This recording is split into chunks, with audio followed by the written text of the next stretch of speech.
ಆತ್ಮೀಯ ವಿದ್ಯಾರ್ಥಿಗಳೇ, ಕಳೆದ ಒಂದು ಕ್ಲಾಸಿನೊಳಗೆ ನಾನು ಸಂಧಿಯಲ್ಲಿ ಕನ್ನಡದ ಸಂಧಿ ಸ್ವರ ಸಂಧಿಗಳನ್ನು ಹೇಳಿದ್ದೆ.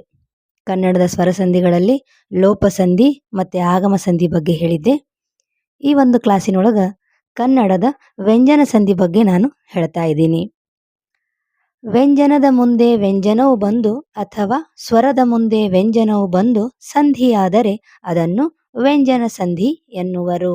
ಯಾವ ರೀತಿ ಸ್ವರ ಸಂಧಿ ಒಳಗೆ ಸ್ವರದ ಮುಂದೆ ಸ್ವರವು ಬಂದು ಸಂಧಿಯಾದರೆ ಅದನ್ನು ಸ್ವರ ಸಂಧಿ ಅಂತ ಹೇಳಿ ಕರಿತೀವೋ, ಅದೇ ರೀತಿ ವ್ಯಂಜನ ಸಂಧಿ ಅಂದ್ರೆ ವ್ಯಂಜನದ ಮುಂದೆ ವ್ಯಂಜನವು ಬಂದು ಸಂಧಿಯಾದರೆ ಅಥವಾ ಸ್ವರದ ಮುಂದೆ ವ್ಯಂಜನವು ಬಂದು ಸಂಧಿಯಾದರೆ ಅದನ್ನು ನಾವು ವ್ಯಂಜನ ಸಂಧಿ ಅಂತ ಹೇಳಿ ಕರಿತೀವಿ. ಅಂದ್ರೆ ಪೂರ್ವ ಪದ ಮತ್ತು ಉತ್ತರ ಪದದಲ್ಲಿ ಸಂಧಿ ಕಾರ್ಯಲ್ಲಿ ನಡೀತದ. ಪೂರ್ವ ಪದದ ಕೊನೆಯ ಅಕ್ಷರ ಉತ್ತರ ಪದದ ಮೊದಲನೆಯ ಅಕ್ಷರದೊಳಗ ಸಂಧಿ ಕಾರ್ಯ ನಡೀತದ. ಅಂದ್ರೆ ಇವೆರಡು ಅಕ್ಷರದೊಳಗ ಒಂದು ವೇಳೆ ಎರಡೂ ಅಕ್ಷರಗಳು ವ್ಯಂಜನನೂ ಆಗಿರಬಹುದು ಅಥವಾ ಎರಡರಲ್ಲಿ ಒಂದು ವ್ಯಂಜನ ಆಗಿತ್ತು, ಒಂದು ಸ್ವರ ಆಗಿತ್ತು ಅಂದ್ರೂ ಸಹ ಅದು ವ್ಯಂಜನ ಸಂಧಿ ಆಗ್ತದ. ಇನ್ನ ವ್ಯಂಜನ ಸಂಧಿಯಲ್ಲಿ ಪ್ರಕಾರಗಳು, ಇಲ್ಲಿ ಒಂದೇ ಪ್ರಕಾರ ಬರ್ತದ ಕನ್ನಡ ವ್ಯಂಜನ ಸಂಧಿಯಲ್ಲಿ, ಅದು ಆದೇಶ ಸಂಧಿ. ಇನ್ನು ಆದೇಶ ಸಂಧಿ ಡೆಫಿನೇಷನ್ ಅನ್ನ ನೋಡೋಣ. ಆದೇಶ ಸಂಧಿ ಅಂದ್ರೇನು?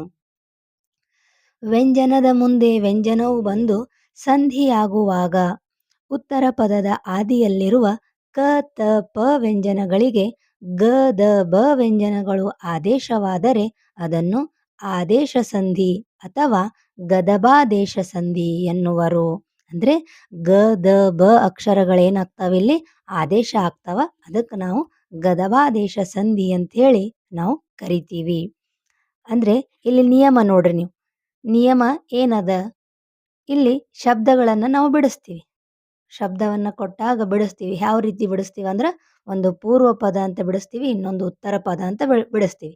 ಪೂರ್ವ ಪದ ಪ್ಲಸ್ ಉತ್ತರ ಪದ ಎರಡೂ ಸೇರಿದಾಗ ಏನಾಗ್ತದ? ಅದು ಸಂಧಿ ಪದ ಆಗ್ತದ. ಅಂದ್ರೆ ಇಲ್ಲಿ ನಿಯಮ ಏನದ ಅಂದ್ರೆ ಉತ್ತರ ಪದದ ಆದಿಯಲ್ಲಿರುವ ಪೂರ್ವ ಪದದಲ್ಲಿರುವ ಶಬ್ದ ಏನೂ ಚೇಂಜ್ ಆಗಂಗಿಲ್ಲ, ಅಲ್ಲಿ ಯಾವ ಬದಲಾವಣೆನೂ ಆಗಂಗಿಲ್ಲ.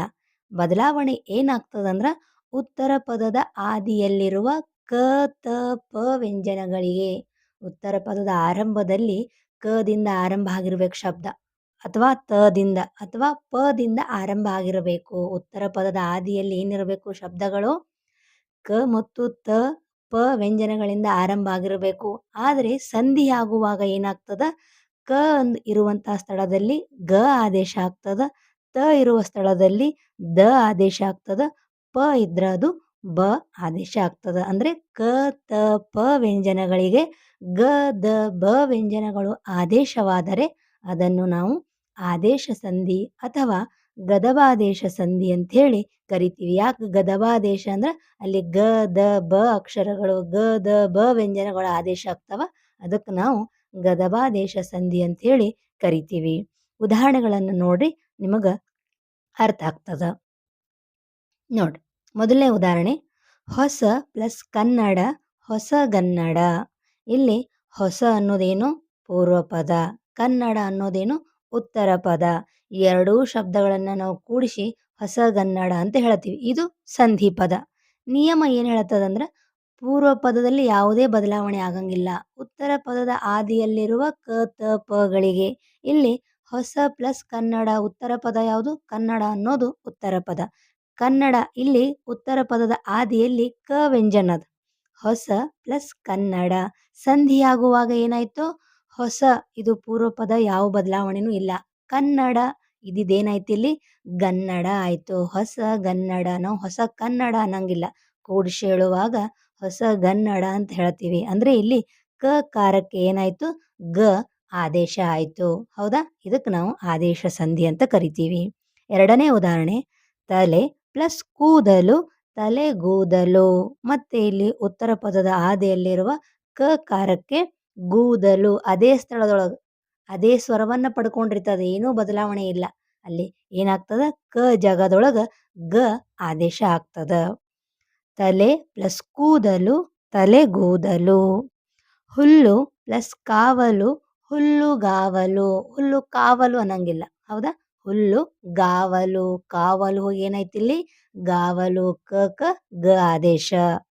ಹುಲಿ ಪ್ಲಸ್ ತೊಗಲು ಹುಲಿದೊಗಲು.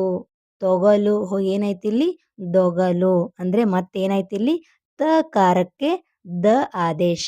ನೋಡ್ರಿ ಮೊದಲನೇ ನಿಯಮದೊಳಗೆ ಏನದ ಕ ಗ ಆದೇಶ ಆದ್ರ ತಕ ದ ಆದೇಶ ಆಗ್ಬೇಕು. ಹುಲಿ ಪ್ಲಸ್ ತೊಗಲು ಹುಲಿದೊಗಲು. ಹುಲಿ ತೊಗಲು ಅನ್ನಂಗಿಲ್ಲ, ನಾವು ಹುಲಿ ದೊಗಲು ಅಂತ ಹೇಳಿ ಕರಿತೀವಿ. ಇನ್ನು 5ನೇ ಉದಾಹರಣೆ ನೋಡ್ರಿ. ಕೆಳ ಪ್ಲಸ್ ತುಟಿ ಕೆಳದುಟಿ. ಹೌದಾ, ಕೆಳ ಪ್ಲಸ್ ತುಟಿ ಕೆಳದುಟಿ. ಕೆಳ ಇದು ಪೂರ್ವ ಪದ, ತುಟಿ ಇದು ಉತ್ತರ ಪದ. ಕೆಳದುಟಿ ಇದು ಸಂಧಿ ಪದ. ಇಲ್ಲಿ ಕೆಳ ಅನ್ನೋದು ಪೂರ್ವ ಪದ, ಏನೂ ಬದಲಾವಣೆ ಆಗಿಲ್ಲ. ಇಲ್ಲಿ ಉತ್ತರ ಪದದ ಆದಿಯಲ್ಲಿರುವ ತುಟಿ ತ ಜಾಗದೊಳಗೆ ಏನಾಯ್ತಲ್ಲಿ ದುಟಿ ಅಂದ್ರೆ ದ ಆದೇಶ ಆಯ್ತು. ಬೆಟ್ಟ ಪ್ಲಸ್ ತಾವರೆ ಬೆಟ್ಟದಾವರೆ. ನೋಡ್ರಿ ಬೆಟ್ಟ ತಾವರೆ ಅನ್ನಂಗಿಲ್ಲ, ಬೆಟ್ಟ ದಾವರೆ. ಮತ್ತೆ ಇಲ್ಲಿ ತಕಾರಕ್ಕ ದ ಆದೇಶ ಆಯ್ತು. ಸುಖ ಪ್ಲಸ್ ಪಡು ಸುಖ ಬಡು. ನೋಡ್ರಿ 3ನೇ ನಿಯಮದೊಳಗ ಏನೈತಿ ಇಲ್ಲಿ ಪಕಾರಕ್ಕೆ ಬ ಆದೇಶ ಆಗ್ಬೇಕು. ಕ ತ ಪಗಳಿಗೆ ಗ ದ ಬಗಳು ಅಂದ್ರೆ ಪಕ್ ಏನಾಗ್ಬೇಕು ಬ ಆದೇಶ ಆಗ್ಬೇಕು. ಇಲ್ಲಿ ಬ ಆದೇಶ ಆಗ್ಯದ ನೋಡ್ರಿ. ಸುಖ ಪ್ಲಸ್ ಪಡು ಸುಖ ಬಡು ಪಕಾರಕ್ಕ ಬ ಆದೇಶ. ಕಣ್ ಪ್ಲಸ್ ಪನಿ ಕಂಬನಿ. ಪನಿ ಅಂದ್ರೆ ಇಲ್ಲಿ ಹನಿ ಅಂತ ಕರಿತೀವಿ. ಕಣ್ಣ ಹನಿ ಅಂದ್ರೆ ಕಂಬನಿ. ಕೂಡ್ಸಿ ಬರೆಯುವಾಗ ನಾವೇನಂತ ಕರಿತೀವಿ ಅದಕ್ಕ ಕಂಬನಿ ಅಂತ ಕರಿತೀವಿ. ಪನಿ ಹೋಗಿ ಏನಾಯ್ತಲ್ಲಿ ಬನಿ ಆಯ್ತು ಅಂದ್ರೆ ಪಕಾರಕ್ಕೆ ಬ ಆದೇಶ. ಮೈ ಪ್ಲಸ್ ತೊಳೆ ಮೈದೊಳೆ. ತೊಳೆ ಇಲ್ಲಿ ತಕಾರಕ್ಕ ದ ಆದೇಶ. ದೊಳೆ ಮೈ ತೊಳೆ ಅನ್ನಂಗಿಲ್ಲ, ಮೈ ದೊಳೆ ಅಂತ ಹೇಳ್ತೀವಿ. ಮಲ್ಲ ಪ್ಲಸ್ ಕಂಬ ಮಲ್ಲಗಂಬ. ನೀವು 6ನೇ ತರಗತಿಯೊಳಗ ನಿಮಗೆ ಮಲ್ಲ ಕಂಬ ಅಂತ ಹೇಳಿ ಒಂದು ಲೆಸನ್ ಇತ್ತು ನೋಡ್ರಿ. ಹೌದಾ, ಮಲ್ಲ ಪ್ಲಸ್ ಕಂಬ ಮಲ್ಲಗಂಬ. ಮಲ್ಲಗಂಬ ಅಂತ ಲೆಸನ್ ಇತ್ತು. ಅಲ್ಲಿ ಬಿಡಿಸುವಾಗ ನಾವು ಕಂಬ ಅಂತ ಬಿಡಿಸ್ತೀವಿ, ಆದ್ರೆ ಕೂಡಿಸಿ ಹೇಳುವಾಗ ನಾವೇನ್ ಹೇಳ್ತೀವಿ ಮಲ್ಲಗಂಬ ಅಂತ ಹೇಳ್ತೀವಿ. ಹೌದಾ, ಅಲ್ಲಿ ಕಕಾರಕ್ಕೆ ಗ ಆದೇಶ. ಅದೇ ಸ್ಥಳದೊಳಗ ಉತ್ತರ ಪದದ ಆದಿಯಲ್ಲಿರುವ ಕಕಾರಕ್ಕೆ ಏನಾಯ್ತಲ್ಲಿ ಗ ಆದೇಶ ಆಯ್ತು. ಮನೆ ಪ್ಲಸ್ ಕೆಲಸ ಮನೆಗೆಲಸ. ನೋಡ್ರಿ ಮನೆ ಇದ್ದಿದ್ದು ಪೂರ್ವ ಪದ, ಏನೂ ಚೇಂಜ್ ಆಗಿಲ್ಲ.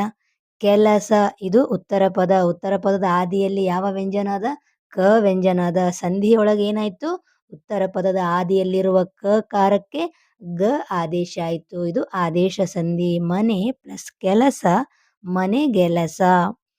ತಲೆ ಪ್ಲಸ್ ತೂಗು ತಲೆ ದೂಗು. ನೋಡ್ರಿ ತಲೆ ಅನ್ನೋದು ಪೂರ್ವ ಪದ, ತೂಗು ಅನ್ನೋದು ಉತ್ತರ ಪದ, ತಲೆ ದೂಗು ಅನ್ನೋದು ಸಂಧಿ ಪದ. ಇಲ್ಲಿ ತಲೆ ಅನ್ನೋದು ಏನೂ ಚೇಂಜ್ ಆಗಿಲ್ಲ, ಪೂರ್ವ ಪದ ಏನೂ ಚೇಂಜ್ ಆಗಂಗಿಲ್ಲ, ಬದಲಾವಣೆ ಆಗಂಗಿಲ್ಲ. ತೂಗು ಇದು ಉತ್ತರ ಪದ. ಇದ್ರೊಳಗೆ ಉತ್ತರ ಪದದ ಆದಿಯಲ್ಲಿರುವ ತಕಾರ. ಸಂಧಿಯೊಳಗೆ ಏನಾಯ್ತು ತೂಗು ಹೋಗಿ ದೂಗು ಅಂತೇಳಿ ಆಯ್ತು. ಅಂದ್ರೆ ತಕಾರಕ್ಕೆ ದ ಆದೇಶ. ಹೂ ಪ್ಲಸ್ ತೋಟ ಹೂದೋಟ. ಅಂದ್ರೆ ಇಲ್ಲಿ ತೋಟ ಹೋಗಿ ಏನಾಯ್ತಲ್ಲಿ ದೋಟ ಅಂದ್ರೆ ತಕಾರಕ್ಕೆ ದ ಆದೇಶ ಆಯ್ತು. ನೋಡ್ರಿ ಮಕ್ಕಳೇ, ಇಲ್ಲಿ ಆದೇಶ ಸಂಧಿಯೊಳಗ ಏನ ನಿಯಮ ಅದ ಸ್ವಲ್ಪ ನೆನಪಿಟ್ಟುಕೋರಿ. ಉತ್ತರ ಪದದ ಆದಿಯಲ್ಲಿರುವ ಕ ತ ಪಗಳಿಗೆ ಗ ದ ಬಗಳು. ನೋಡ್ರಿ ಕಕಾರಕ್ಕೆ ಗನೇ ಬರಬೇಕು, ತಕಾರಕ್ಕ ದನೇ ಬರಬೇಕು, ಪಕಾರಕ್ಕ ಬನೇ ಬರಬೇಕು. ಕ ತ ಪ ವ್ಯಂಜನಗಳಿಗೆ ಅನುಕ್ರಮವಾಗಿ ಗ ದ ಬಗಳು ಆದೇಶವಾದ್ರ ಅದನ್ನ ನಾವು ಆದೇಶ ಸಂಧಿ ಅಂತೇಳಿ ಕರಿತೀವಿ. ನೀವು ಉದಾಹರಣೆಗಳನ್ನ ಪ್ರಾಕ್ಟೀಸ್ ಮಾಡಿದ್ರೆ ನಿಮಗ ಸಂಧಿ ಲಘು ಅರ್ಥ ಆಗ್ತದ, ನಿಮಗ ಅಷ್ಟು ಚಲೋ ತಿಳಿತದ ನಿಮಗ. ಹೌದಾ ವಿದ್ಯಾರ್ಥಿಗಳೇ, ನೋಡ್ರಿ ಆದೇಶ ಸಂಧಿಯ ನಿಯಮವನ್ನ ನೆನಪಿಟ್ಕೋಬೇಕು. ಏನು ನಿಯಮ ಅದ? ಉತ್ತರ ಪದದ ಆದಿಯಲ್ಲಿರುವ ಕ ತ ಪಗಳಿಗೆ ಸಂಧಿಯಾಗುವಾಗ ಏನಾಗ್ತದ ಗ ದ ಬಗಳು ಆದೇಶ ಆಗ್ತಾವ. ಇಲ್ಲಿ ಪೂರ್ವ ಪದ ಯಾವುದೇ ಬದಲಾವಣೆ ಆಗುವುದಿಲ್ಲ. ಇದಿಷ್ಟು ಆದೇಶ ಸಂಧಿಯ ಒಂದು ಉದಾಹರಣೆ, ಆಮೇಲೆ ಇದರ ಡೆಫಿನಿಷನ್. ಇದಿಷ್ಟು ಮಕ್ಕಳೇ, ಚೆನ್ನಾಗಿ ನೀವು ಪ್ರಾಕ್ಟೀಸನ್ನು ಮಾಡಬೇಕು. ಧನ್ಯವಾದಗಳು.